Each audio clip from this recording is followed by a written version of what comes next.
Ya, selamat malam. Selamat bergabung dalam mata kuliah Laboratorium Pajak Pertambahan Nilai 1.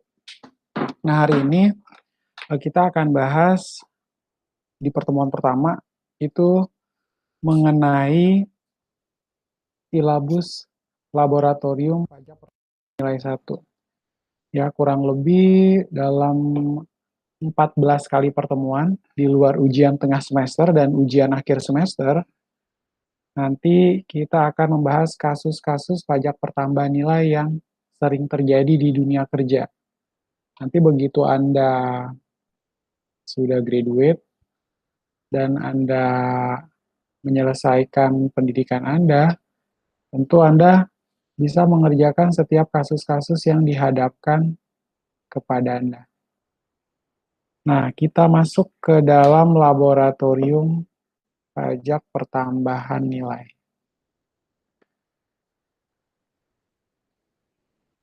Nah, standar kompetensi dalam mata kuliah laboratorium pajak pertambahan nilai yaitu memahami konsep perpajakan, akuntansi pajak, dan pelaporan pajak, serta mampu melaksanakan pengisian SPT untuk berbagai jenis pajak. Ya, lalu kompetensi dasar yang diharapkan pada setiap pertemuan, yang pertama, mahasiswa itu nanti bisa memahami cara perhitungan PPh. Ya, indikator pencapaiannya mampu melakukan perhitungan PPh pasal 21, itu berkaitan dengan gaji karyawan.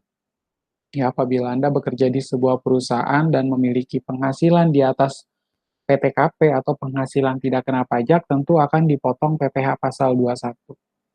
Tarifnya menggunakan tarif progresif pasal 17, mulai dari 5%, 15, 25, 30, dan seterusnya.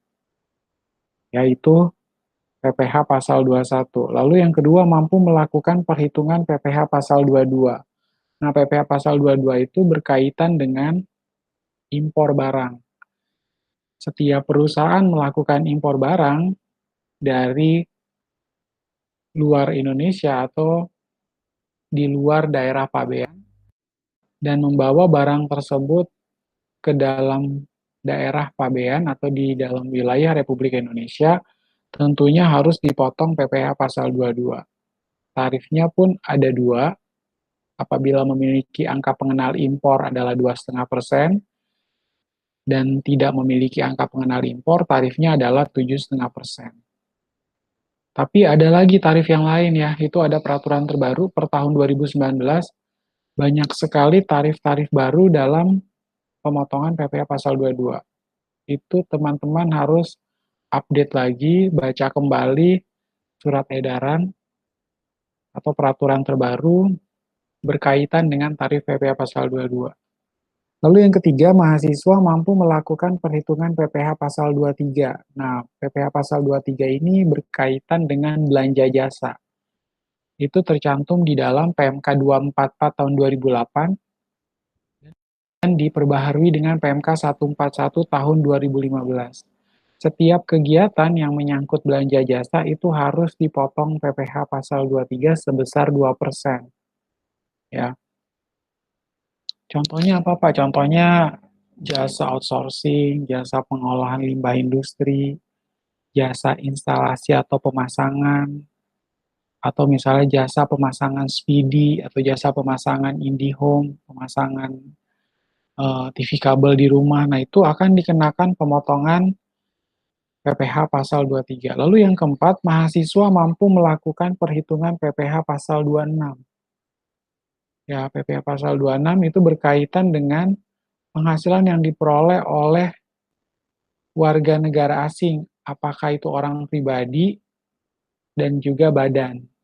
Yaitu akan dikenakan PPh pasal 26 sebesar tarifnya 20%.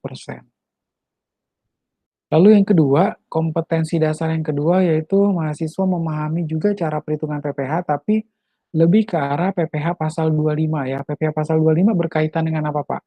Berkaitan dengan angsuran pajak. Ya, misalnya perusahaan sudah membayar atau dia sudah melakukan pelaporan SPT badan. tentunya dia akan melakukan pengangsuran PPh pasal 25. Pasal 25 itu nanti dibagi 12 dan setiap bulan itu harus bayar. Ya, lalu yang kedua, di pertemuan kedua itu mahasiswa mampu melakukan perhitungan PPh pasal 29. Pasal 29 berkaitan dengan SPT tahunan badan. Tarifnya tunggal sebesar 25%. Ya, lalu yang ketiga, itu mahasiswa mampu memahami cara pengisian surat pemberitahuan dan surat setoran pajak. Ya, sekarang surat setoran pajaknya pun secara online, namanya e-billing pajak. Kita nggak perlu lagi yang namanya antri ke kantor pajak, atau misalnya kita harus antri-antri lagi ke kantor pos, atau misalnya harus ke bank. Tapi teman-teman cukup buka aja websitenya e-billing pajak, nanti tinggal input dan keluar berapa besar yang harus dibayarkan. Ya, tentunya kita harus input dulu kode MAP-nya ya. Dari sana sudah keluar e-billing dan tinggal dibayarkan. Nah, dibayarkannya juga cukup menggunakan internet banking atau m-banking ya. Kita nggak perlu lagi antri ke bank atau misalnya harus datang ke, biasanya ada orang juga bayar pajak juga melalui Alfamart atau Indomaret. Kalau bayar PBB kan bisa ya, melalui Indomaret atau Alfamart, atau bisa membayarkan menggunakan ATM. Ya, indikator pencapaiannya mampu melakukan SPT PPh perseorangan. Nah, SPT PPh perseorangan ini tarifnya tadi sudah saya sampaikan ya, mulai dari 5%, 15, 25, 30, dan seterusnya. Kemudian apa? SPT PPh perorangan ini ada yang formulir 1770 polos, itu untuk wira swasta. Lalu ada formulir 1770S untuk penghasilan orang pribadi di atas 60 juta rupiah per tahun. Lalu ada SPT 1770SS, penghasilan orang pribadi di bawah 60 juta rupiah per tahun. Jadi nanti kita akan melakukan pengisian SPT PPh. Lalu yang kedua, mampu melakukan pengisian SPT PPh badan, yaitu namanya formulir SPT 1771. Ya, lalu yang ketiga, mengisi SSP atau e-billing, dan yang keempat, mampu melakukan pelaporan pajak. Ya, pelaporan pajak juga tidak perlu lagi antri ke kantor pelayanan pajak, cukup menggunakan e-filing pajak. Anda kunjungi lamannya DJP, lalu tinggal input atau masukkan SPT tahunan Anda, apakah itu SPT tahunan orang pribadi maupun SPT tahunan badan. Nah, pertemuan keempat kita akan membahas tentang akuntansi untuk PPh.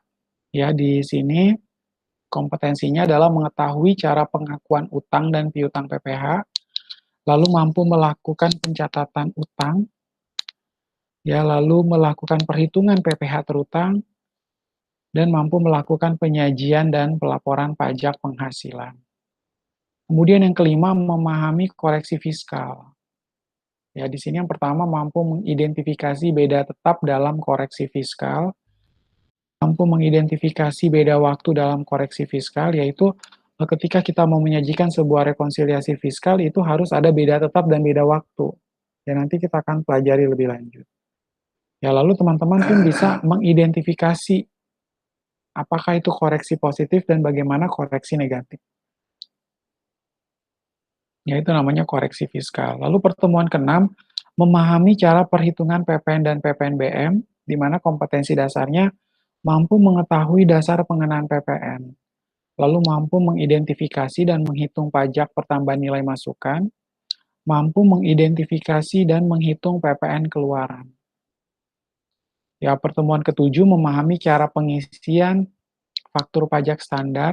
Jadi sekarang udah nggak ada lagi namanya faktur pajak standar, adanya e-faktur ya. Kita udah tidak mengenal yang namanya faktur pajak standar atau faktur pajak sederhana, itu sudah dihapuskan, tapi namanya sekarang e-faktur, menggunakan aplikasi e-faktur. Lalu mengisi e-billing pajak tadi dan surat pemberitahuan PPN. Nah, surat pemberitahuan PPN ini nanti di-generate dari e-faktur yang sudah kita download di laptop atau komputer perusahaan. seperti itu. Nah, kompetensi dasarnya nanti mampu melakukan pengisian SPT masa PPN, lalu mampu melakukan pengisian SPT tahunan, mampu melakukan pengisian SSP, dan mampu melakukan pengisian e-faktur. Yaitu tata cara pengisian SPT PPN. Lalu pertemuan ke-8 itu harusnya ujian tengah semester ya. Kita akan masuk UTS, baru lanjut lagi memahami akuntansi pajak pertambahan nilai. Ya, pada saat memahami akuntansi pajak pertambahan nilai, kompetensi dasar yang diharapkan mahasiswa itu mampu mengetahui cara pengakuan utang dan piutang PPN. Ya, saat kapan sih terutang PPN tersebut atau piutang. Lalu mampu melakukan pencatatan utang dan piutang PPN, kemudian bisa melakukan perhitungan PPN terutang dan mampu melakukan penyajian dan pelaporan PPN. Ya, ini jadi pertemuan 9 karena pertemuan 8 itu kita masuk ke ujian tengah semester. Ya, berarti ini adalah pertemuan 10 ya, memahami perhitungan pajak bumi dan bangunan. Ya, tentunya ketika teman-teman sudah menempati sebuah rumah, tentunya ada kewajiban pajak yang harus dibayarkan. Namanya pajak bumi dan bangunan. Nah, PBB ini salah satu bentuk official assessment system di mana pajaknya ditentukan oleh pemerintah atau dalam hal ini Direktorat Jenderal Pajak. Jadi, si wajib pajak karena dia memiliki rumah, dia tinggal membayarkan besarnya PBB yang telah ditetapkan oleh Direktorat Jenderal Pajak. Nah, kompetensi dasarnya mahasiswa mampu mengidentifikasi dasar PBB, lalu mampu menghitung nilai jual objek pajak tidak kena pajak dan pajak bumi dan bangunan yang terutang. Dan kemudian yang ketiga, mampu melakukan pelaporan pajak bumi dan bangunan. Ya, sifat dari pajak bumi dan bangunan ini sifatnya adalah tidak bisa dikreditkan. Ya, jadi kalau dipotong ya udah bisa kita jadikan biaya tapi nggak bisa kita kreditkan. Lalu yang ke-11 itu memahami isu-isu dalam penelitian perpajakan. Ya, kira-kira isu-isu apa aja sih yang akan dibahas berkaitan dengan penelitian pajak.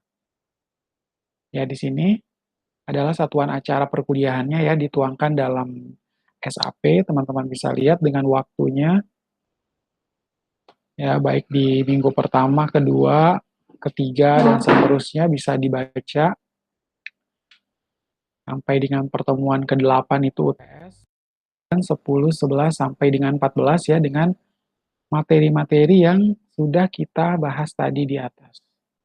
Lalu bagaimana Pak dengan daftar pustaka? Nah, daftar pustakanya teman-teman silakan ya kalau punya bukunya atau di perpustakaan sepertinya ada ya perpajakan edisi yang terbaru, cari lagi yang paling update ya, yaitu tahun 2019. Itu karyanya Mardiasmo. Lalu yang bisa dijadikan supporting literatur ya, teman-teman bisa menggunakan beberapa buku lain, ada perpajakan umum dan juga ada akuntansi pajak lanjutan. Pak, tapi gimana Pak, sekarang lagi corona, saya nggak boleh keluar. Saya harus beli bukunya, atau saya nggak bisa beli buku dulu. Oke, sementara teman-teman bisa melakukan googling. Ya, googling dulu, kira-kira buku apa saja yang harus kira-kira kalau misalnya ada yang pertama berkaitan dengan PPh pasal 21. Teman-teman bisa searching dulu nih, tentang tema PPh pasal 21. Ya, kita manfaatkan smartphone kita. Ya, jadinya Anda bisa belajar menggunakan smartphone dan kegiatan belajar mengajar kita selama 1 semester itu pun akan lebih efektif. Seperti itu. Nah, ini untuk komponen penilaian ya, di mana selama pelaksanaan perkuliahan itu tentu akan ada metode perkuliahan itu dengan cara ceramah ya, saya akan memberikan penjelasan lalu Anda bisa langsung bertanya juga. Ya, jadi kita nanti akan bertukar pikiran selama perkuliahan, ya mengenai kasus-kasus yang terjadi.